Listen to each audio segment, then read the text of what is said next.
Hey everyone, welcome to another great weekend. And you know what that means? It's time for Black USA crypto news. So I'm so happy to be here with you. Thanks for tuning in. And of course, be sure to check out all the other great programming here on Black USA News. Of course, we have Sister Biz with Nicole and Tamara. Um, Doug Blacksher coming in every Thursday evening with the Black Business Roundtable. And of course, check out the Blackout on Saturday mornings. And of course, if you can't tune in live, you can always check the archives here. Got a lot of great shows talking about a lot of great stuff. So also, if you guys haven't had a chance to check it out yet, please be sure to go to my website at www.kamalarhubbard and check out DeFi for the Diaspora. This has been quite an experience for me, writing a book, me being first-time author, and self-publishing. I've learned quite a bit through the process, and so far it's been fun, and it's starting to get interesting in terms of the book getting out there, the messaging getting out there. So I really appreciate everybody who's had a chance to pick up that book and support the vision, support the message, and support the mission. This actually brings me to a story that I actually came across this week. In terms of blockchain, Africa's leading blockchain infrastructure seeks to spearhead the tokenization of its rich natural resources on the continent. And that is going to be undertaken by the Bantu Blockchain. So they are the largest and leading blockchain project out of Africa. So be sure to keep your eye on that news story. And, it's really important for us to know what's going on, not only here in the United States, but in South America, the Eurozone, in Asia, and of course, the continent of Africa. And with that, I want to bring in and introduce my guest today. And I'm going to bring him right in. It's Mathias. Yes. How you doing, Mathias? Hi, Kamal. How are you doing today? All right. Well, welcome to the show. I'm so glad that you could take time out of your busy schedule to join us and talk to us about Santym. And but before we get there, you've done quite a bit of work in the blockchain and cryptocurrency space. If you could give us a little bit of background on some of your accomplishments and what you do kind of on a day-to-day nowadays and tell us more about Santym, that'd be great. Sure. Thank you for inviting me, first of all, and I really appreciate that. So my name is Mathias Abdissa, and I'm originally from Ethiopia. I've been in the States for about 10 years now, and my background is software engineering. I have master's in computer science, and I have worked for software companies as a backend developer. And I was also able to launch 3 of my startups, and was able to raise close to 6 figures in funding in the past 5 years. My journey in crypto space started around late 2016 when I was doing e-commerce at that time, mostly selling products on Amazon and Walmart. So I learned about crypto from a couple of my friends. But before that, the first time I heard about Bitcoin was in 2014. But at that point, I was out of college. I didn't understand how the world works, how the monetary system works. I had no idea. So for me, Bitcoin felt like, oh, another PayPal. That was my thinking. But throughout the 2.5 years period, I learned quite a lot about the financial system in the U.S., as well as centralization, how companies like Uber, Amazon, they have a big power, and they have a control over their employees, as well as contractors, or even anybody who sells on their platform. So yeah, initially I was interested in just to invest in ICOs. I don't know if you guys remember. 2017 was the period where you can buy tokens, and then they can grow 20, 50, even 100 or 1,000x in a year. So there was kind of a gold rush where people were really interested in. So I was like, okay, let me invest in this. That's how I started. So initially it was about Bitcoin and Ethereum. However, I started, digging deep into the space, and I learned more about decentralization, tokenization of assets, and how they work. So I got really interested in, and then I closed my e-commerce company in mid 2018, and then I worked for Reserve Protocol in 29 yeah, around like 2019. I started working for a company called Reserve Protocol.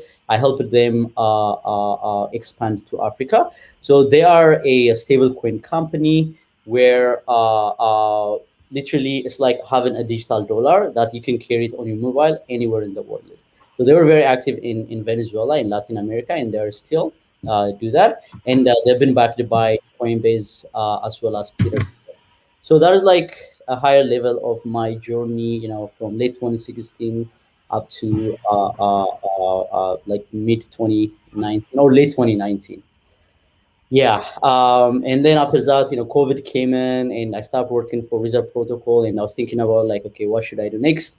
And then at that point, I was already like really invested in, crypto space, and I knew that like I want to stay in the space. So I thought about like, I was, stable coins were getting popular since 2018.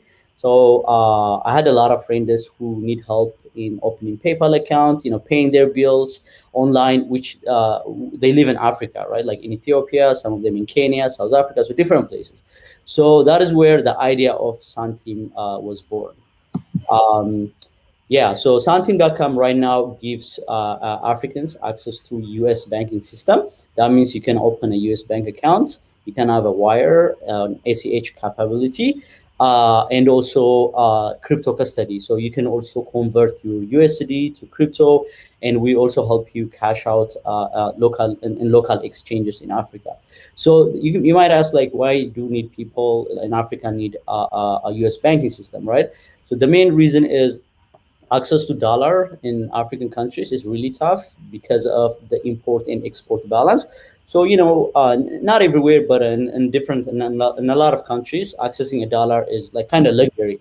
So if you are a developer and you want to pay, let's say you want to work for Microsoft or you want to work for any outside company, the way you get paid is through like it used to be like the Western Union, and then there are also remittance applications that help you do that. However, we also care about ownership of the account. So with Santym.com, it's not a remittance application, but it's like having a Bank of America account where you can manage your own money in our platform. So it gives the power to Africans to do international business. Could be developers, it could be import export, or any person like who does business outside of Africa. That's extremely helpful. I mean, I think with everything that happened with COVID and the increase in e-commerce, the ability for obviously people in the continent to do e-commerce with people in the United States, hopefully that has increased. But it's definitely an opportunity to show that there is a market there for us to do commerce. And a solution like Santym is actually, I mean, it would be kind of like the backbone of certain companies trying to do e-commerce here. Yes, yes. So let's say right now you have products you want to sell from Africa to the US or Europe or anywhere in the world. If you have like a Santym account, people can send you money through our platform. So literally you can receive dollars, you can receive crypto, and different kind of like cryptocurrencies as well. The one of the other powerful thing is if you see local currencies in Africa, they always devalue quite a lot. Even dollar here, it used to have like 2%. We used to have like 2% inflation rate. So if you have like $100 today, maybe next year it could be $98 worth. But if you live in Africa and you hold on to like our currencies, their devaluation is quite crazier than it is here. So for example, like if you go to in Sudan or even like in Ethiopia, like you may see like 24, 25, or even like 30% devaluation. So with our platform, you have the option of holding it like in USD, in crypto, or even in the future in your own local currency. So our main idea is giving ownership and giving flexibility of managing your money in different currencies. Yeah. Yeah, I mean, I'm honestly so excited to have you on just to talk about your company and what it does and how it empowers people, with that. I think it's about time for something like this to, hit the marketplace. So, thanks for being visionary and thinking of this. And I mean, honestly, too, I think it's good for you to have the opportunity to kind of talk about it and let people know that something like this is out here. So, yeah, thank you. Thanks again. Sure. Thanks so much. You mentioned earlier you're from Ethiopia, and from time to time I'm on Twitter, and I saw that the ETH hashtag is now attributed to Ethiopia and Ethiopian flag. So I thought that was kind of cool too. What are your thoughts on that? Yeah. So like, I saw them, Jack Dorsey's tweet about like, ETH and then Ethiopian flag. So probably I saw it like maybe 30 minutes later. So when I see like the Ethereum community, they thought he was talking about Ethereum, but when I see the flag, I was immediately, okay, he is talking about Ethereum. One of the reasons is he's also a Bitcoin maximalist. He only cares about Bitcoin. We made it into, actually, I met him in 2019 in Ethiopia, where we had, a dinner with probably like five other like entrepreneurs to talk about Bitcoin in Africa. So right now, like the past few 2 weeks, there was a hype about like ETH Ethiopia. So right now we actually created a DAO, or decentralized autonomous organization, called Ethiopian DAO, with a couple of people from Coinbase and different companies who work in crypto space. The idea is to bring Ethiopian developers to help build in the crypto space. Could be Ethereum, Bitcoin, or much more else. And we've seen like, a little bit of support from the Ethereum community. So we're still like in the process of trying to figure out like, okay, what we can do, what we can contribute, maybe like how to raise fund for Ethiopians to learn and build on crypto space. But yeah, it was really exciting. Yeah, that was really awesome. And I mean, I'm glad you mentioned Jack Dorsey, and there is your opportunity to meet with him or just sit down and hear him speak kind of in person in Africa. What were some of the other things that he kind of touched on and talked about and that he felt was important? So I think he already understands that, let's say, like the SWIFT system that is used in the world, like to transact like wire transfers or international payments, it hurts Africa quite a lot. So for example, if you want to send the money from let's say like Kenya to Nigeria, the old system is you have to go through dollar, which means you have to go through the SWIFT network, and you pay a really hefty fee to send money, just like another country in a continent. But so he already understood that Bitcoin and other cryptocurrencies can solve that problem. For me, one thing I don't agree with that is I believe in Bitcoin as a store of value, but it's a very volatile asset at this moment. It makes it harder to exchange, to use it like a value transfer. So for example, let's say I give you like maybe 0.1 Bitcoin now. Maybe after 10 hours, maybe when you wake up from, let's say from Ethiopia, you could see the value could have increased or decreased.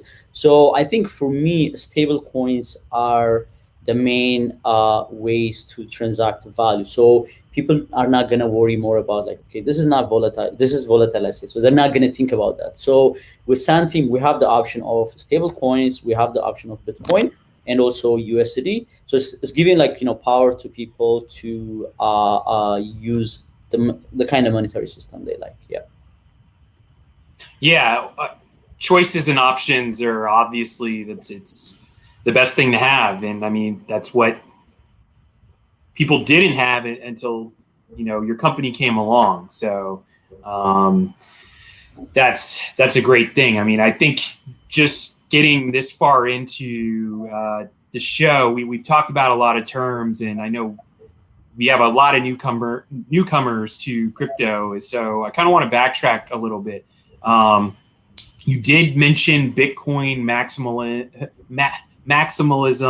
and Bitcoin maximalists. So can you kind of go back over that concept again? Yeah, I think like Bitcoin maximalism means you only believe in Bitcoin as a cryptocurrency, so you don't see the other cryptocurrencies as anything valuable. But for me, I'm not a maximalist in any coin. Actually, I try to be more open-minded to see, even like future cryptocurrencies. We don't know. Maybe 2-3 years later, we might have like something new that can solve like existing problems. So for me, I am a very cryptocurrency agnostic, but that doesn't mean I also support everything. But yeah, the idea of maximalism is just supporting one cryptocurrency. You could also be like Ethereum maximalist, which means like you don't like Bitcoin, you don't like others, you only care about Ethereum. So yeah. Yeah, I see a lot of Dogecoin maximalists out there. Is that Elon Musk? I mean, do you not? Well, okay. So sorry, but not trying to poke fun at the Dogecoin community. I actually love their enthusiasm. It's pretty awesome. All right. Well, just to say it, I kind of liked it more before Elon came along, but hey, I think everybody kind of has an opinion on that. Yeah. To be honest, like I haven't went in depth about like how Dogecoin works or like the system, like how it works. But from what I have seen, like higher level, people like created it as a fun coin just for fun, and then it was like it is still like $1 billion valuation. So I have like a small amount of Dogecoin, but literally I'm just like speculating on Dogecoin. The main reason is, yeah, like a lot of people know about it. Elon Musk talks about it, so there could be a chance might grow. But I have never used it like as a way to transact with anybody else using Dogecoin. But I have used like Ethereum, Bitcoin, as well as stable coins. Yeah. So, and that was the next thing I was going to get to is stable coins. And, we had a chance to sit on a panel earlier this year on the future of stable coins. But before we get to the future of stable coins, let's talk about what stable coins are as a definition. And then, well, let's just start there, I guess. Sure. So a stable coin is a type of cryptocurrency that its value doesn't fluctuate like other cryptocurrencies. So the main idea is just to make it's equal to like $1, or it could be any currency. So let's say if you have a USD stable coin, that means it tries to be $1 all the time. Let's say if it's like a Nigerian stable coin, it's always going to be like 1 naira. So there are different kind of stable coins.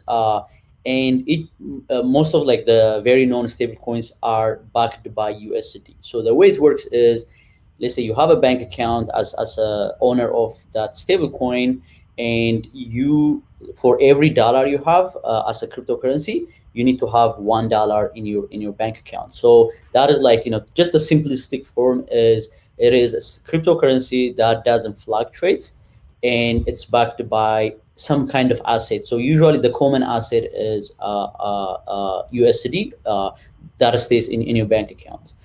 There are also like algorithmic stable coins, and also there are other stable coins built on, let's say, Ethereum. So DAI is the most common one that is backed by Ethereum. So yeah, I think there are probably like 3-4 kinds of stable coins that are known. Yeah, and I know it always kind of, or there's debate, or not so much debate, but like you said, there's the dollar-backed stable coins, the commodities-backed stable coins, crypto-backed stable coins, and the algorithmic stable coins. That's the 3 or 4 that are at least the most prevalent in the space. I think there's a use case for all of them.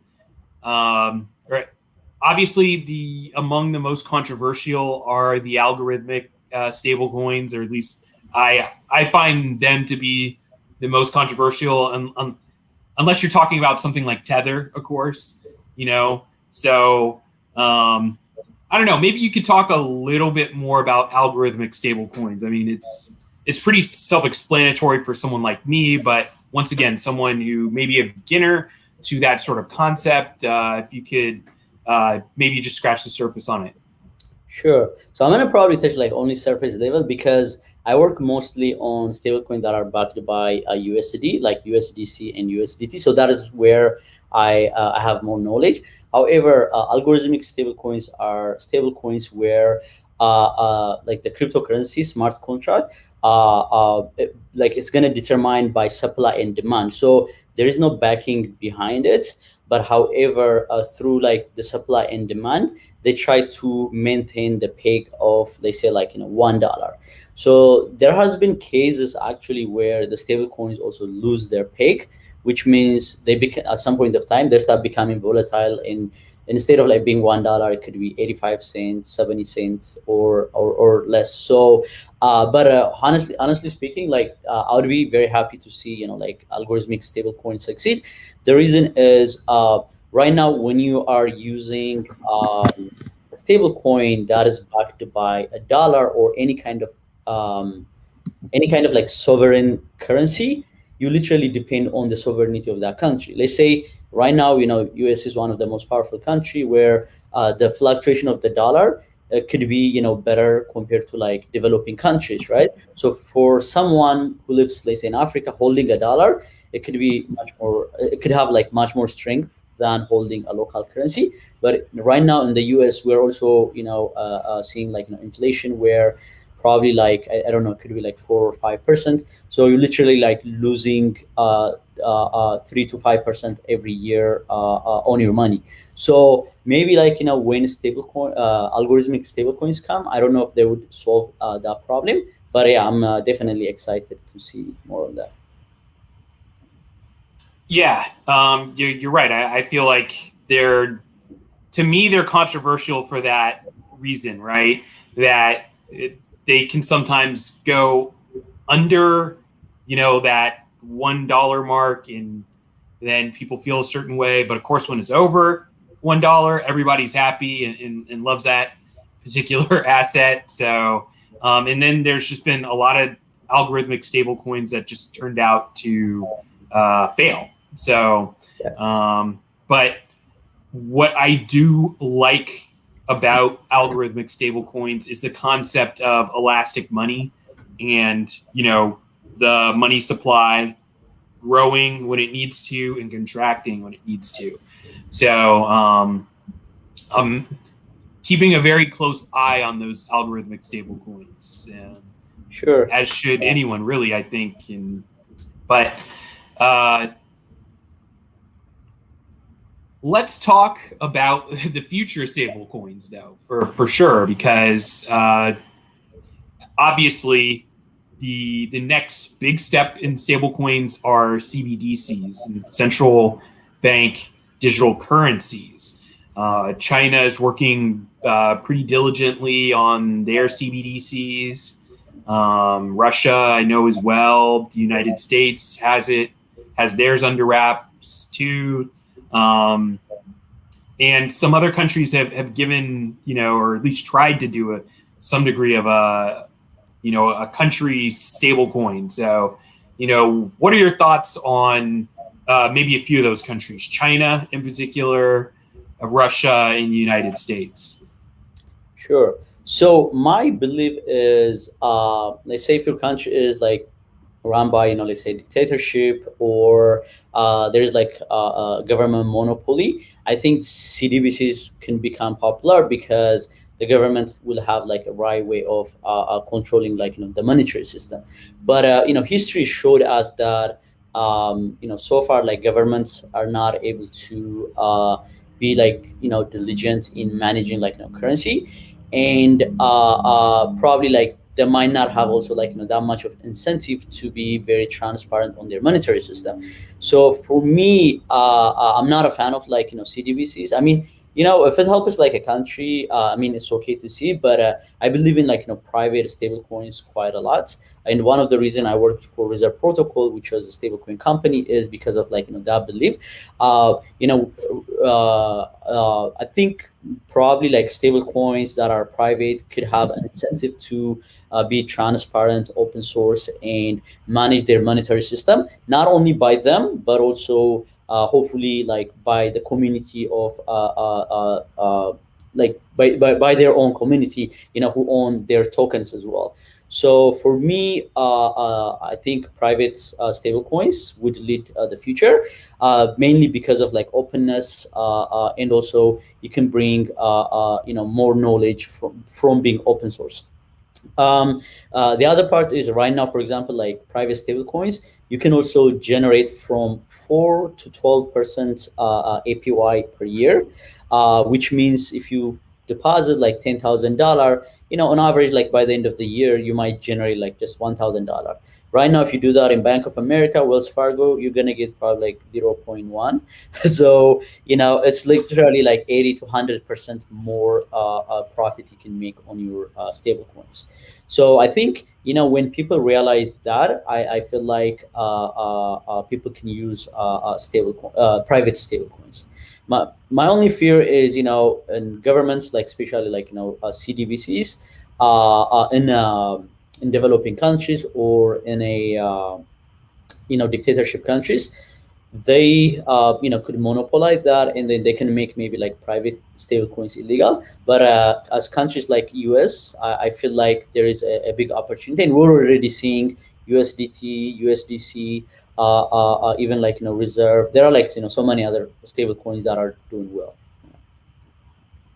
Yeah, I mean, I think now, especially, with more people kind of entering, crypto, the range of stablecoin options out there are great. It's not just, Tether anymore. So, I guess, kind of talking about states or countries adopting crypto. What are your thoughts on the El Salvador announcement that came out a few months back, I think? Yeah, sure. I think it was really great news for the crypto community, not only Bitcoin, even like the rest of the crypto community, because it shows that we're entering like a new decade where you can like as a country, like you can literally have another monetary system that is not controlled by like one entity. So if you have seen, like a lot of countries depend on USD reserves. And they say if you don't have a good relationship with the US, you might get sanctioned. There are like a lot of problems. For countries like that, they will have an opportunity to use a different monetary system. However, as I mentioned earlier, I am a holder or hodler of Bitcoin. I see like as a digital gold, but I think maybe like if there is let's say stable coin that can be built on top of Bitcoin, that can be used as a way to exchange value or transact on a day-to-day basis. So right now in El Salvador, yes, like Bitcoin, I think if you're a merchant, you must you have to accept like Bitcoin.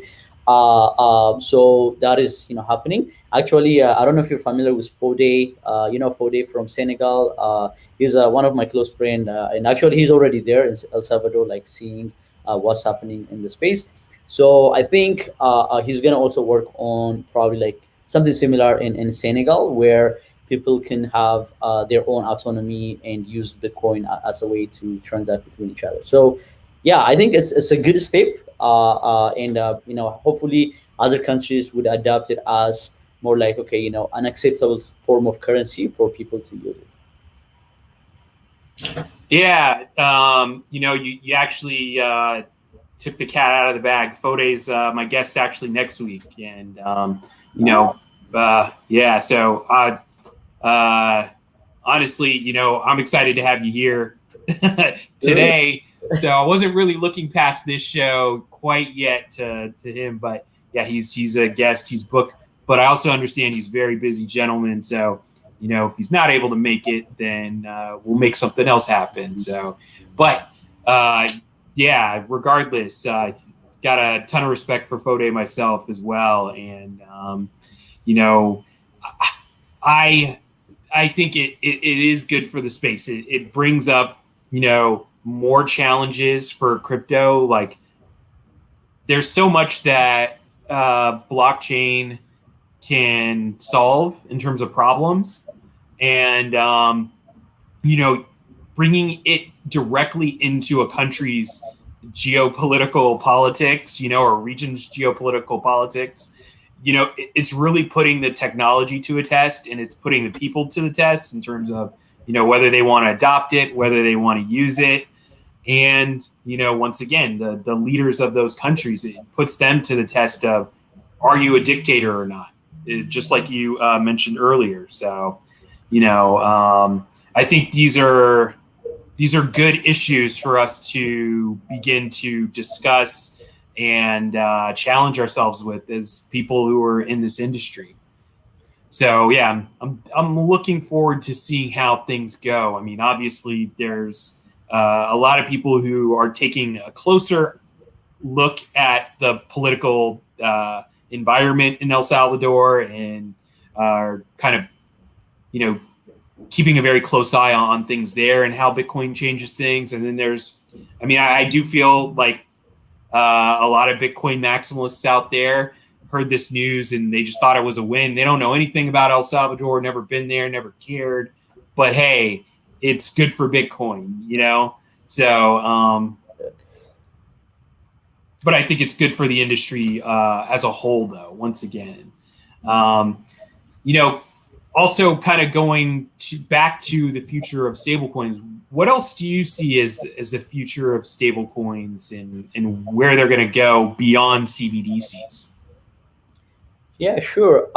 So I think the main use case for stablecoins is like to exchange value, like without worrying about volatility, right? So I think the way I see stablecoins is in the future, at least every country will have one sort of stablecoin. I'm saying like at least one because I'm sure like private companies want to compete using their own stablecoins.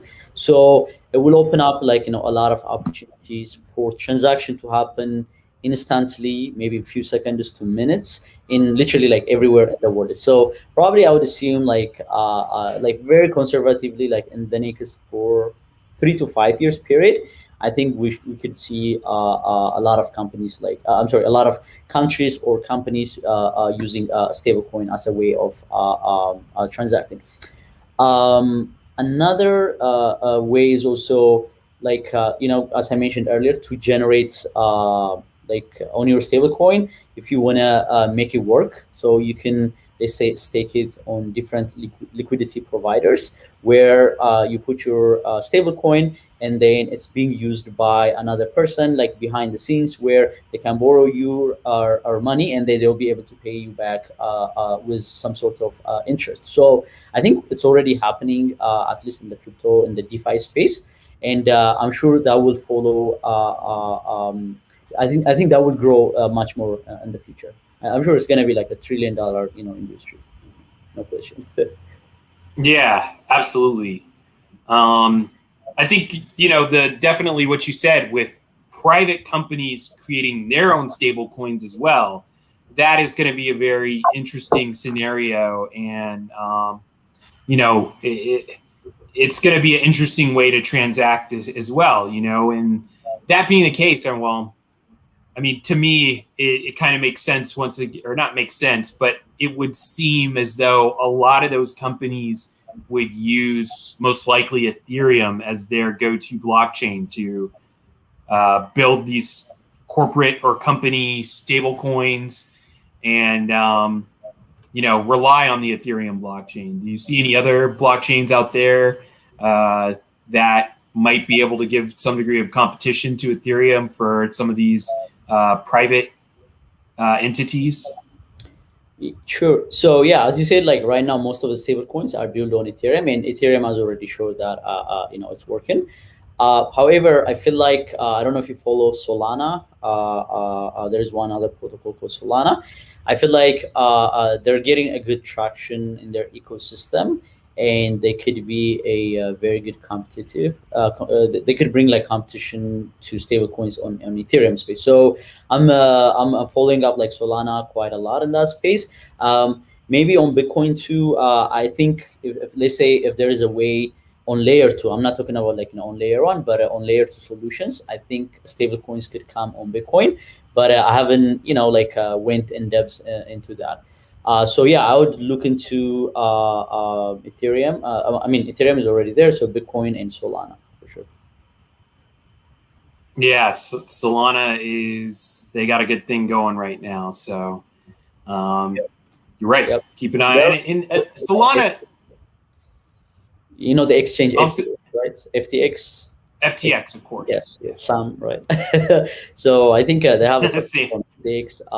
And actually, like quite a few people who are already raising money on Solana and building different kind of applications. I think the main thing is even if I don't believe in like Solana is yet as decentralized as Ethereum and Bitcoin, the future they're building on Rust. So Rust is known by it's a little bit hard to learn, but it's a very like strong language where like performance wise, I think it could do way better. And Solana right now has, I forgot, it was like 50 to 60K transaction per second speed. So they can onboard a lot of institutions, they can onboard retail without worrying about too much about the speed. So yeah, that's something I'm excited about too. Yeah, Solana has a ton of, or a lot of promise. And you're right. They're so far, I mean, they're doing well. And it's a super fast blockchain. I've had a chance to, put it to the test in a few DeFi applications. Nothing major, but so far I've liked what I've seen. But kind of getting to another story out of Africa. This kind of came out a while back. Cardano's commitment to development in Africa. So did you have a chance to see that a couple months back? And what are your thoughts on some of their efforts? Sure. Yeah, so Charles is very excited about bringing Cardano to Africa, and they're working in Ethiopia with our government to build a student. I think it's more like a student transcript system where they say if you get a grade A or B or C, you can see that on the blockchain. So people do not create like a fake IDs. So a fake transcript. So one of the things, the problems in Ethiopia right now is like a lot of like documentation. You can create like a copy or a fake one, and present it somewhere else. So that's becoming like big problem, especially like in the in the student system. So I think they are working on that. Actually, they had an interview today with Sky News, I believe, and they talked about that. So I even if like I didn't get a chance to really get in depth into like their protocol, they're one of the they're probably like one of the top 5 cryptocurrencies, and I know like Charles and the other guys are really smart people. So I'm hopeful we're gonna see products come out of Cardano, especially like focusing in Africa. Yeah, they've made a pretty prominent commitment to the continent, so I'm looking forward to that. And obviously, the first project in Ethiopia seems like it will be pretty cool, and hopefully solve some problems for the government and, like you said, for the people. I also did want to go back to my other news story that I shared about the Bantu blockchain. Do you know any of the folks on that team, or have you interacted with that blockchain in particular? I've read a lot of news about them, and I think I've interacted with a few of their folks just in different chat rooms here and there. But what's your thoughts on this? Yeah, honestly speaking, I remember when they started, but I haven't followed it, so probably I might not be the right person to get in depth on that one. Yeah. But I thank you for the reminder. Actually, I'll look into it. Yeah, no problem. Like I said, I'm in some sort of room with some of their folks, and they've always shared good information. So I thought it's it's kind of cool to see this press release that came out this week. And, to me, it's definitely a step in the right direction, right? To see an African blockchain project say, hey, we're going to focus on tokenizing Africa's resources. Tokenization is also going to be one use case for cryptocurrencies or even stable coins. Maybe if you want, I can mention a little bit about that. Yeah, absolutely. Yeah, sure. So I think tokenization is the idea of it could be a real real asset, like as a real estate, or it could be a car, or it could be like a digital asset.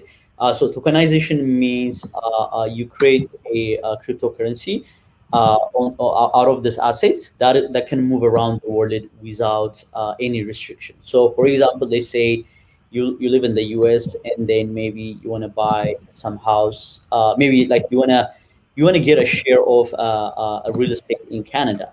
So maybe like right now, I don't know the process, but I would assume there's gonna be like a lot of paperwork because maybe you are a foreigner to Canada. So to do like business, there could be a lot of procedures involved.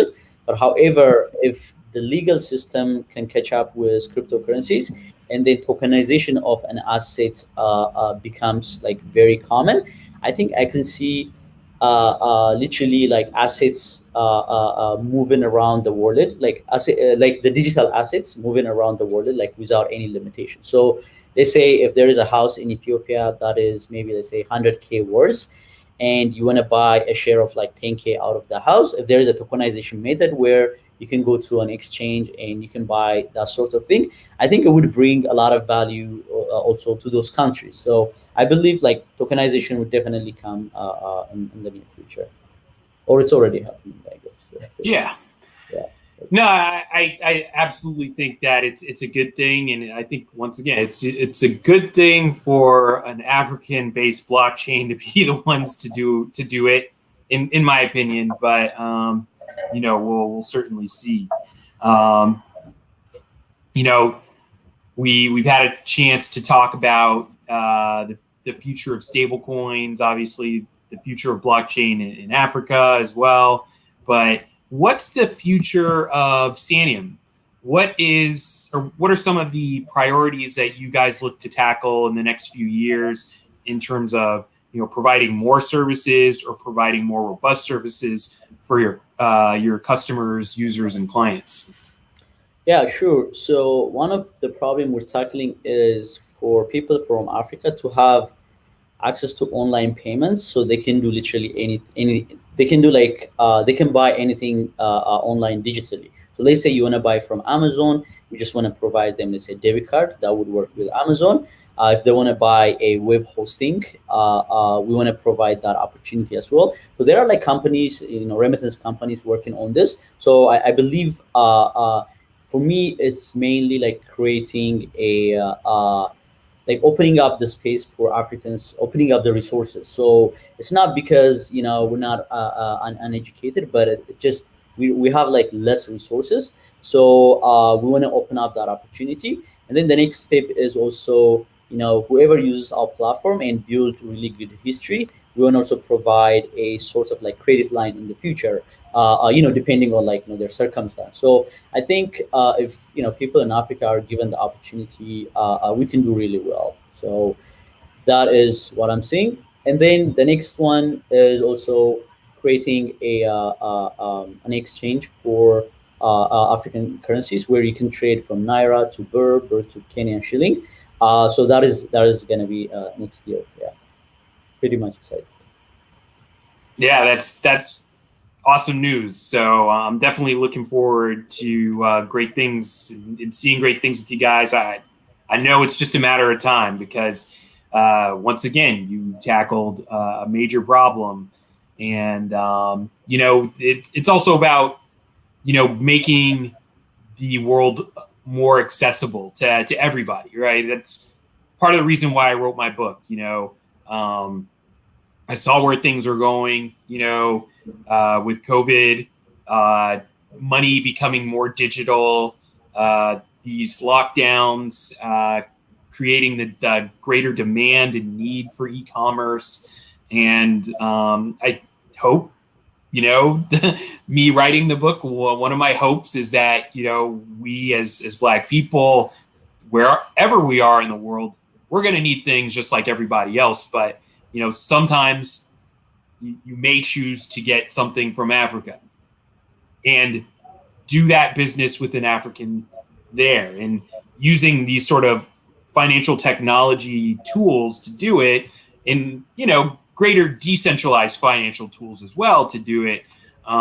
It gives us an opportunity to have a more level playing field, a more equitable playing field. Yes. That I feel will create a more sustainable global Black economy. So that's pretty much the drive of my book in a nutshell. I obviously speak from an American's point of view, but I also like the opportunity to speak to people like you who have, the opportunity of, once again, living in Africa, having that experience, being here in the United States and sharing that experience. And, thanks again for taking time out to have a conversation with me. Yeah, thank you so much. Actually, I would love to check out your book as well. So definitely let me know. And yeah, thank you for inviting me. I really appreciate it. Yeah. So Matthias, before we go, if there's anything else you'd like to share about Santym, yourself, how people can find you online or social media, or anything else you want to talk about or announce, feel free to do it in these closing minutes. Yeah, sure. So definitely, we're also looking for developers to join our team. Right now, we are a team of 3. All of us are developers. So yeah, looking for probably 1 or 2 more developers to help us in building Santym.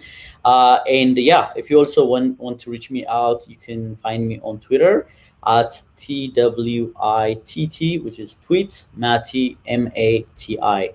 Again, that is tweet MATI, or you can also email me MATHI@santym.com. Yes.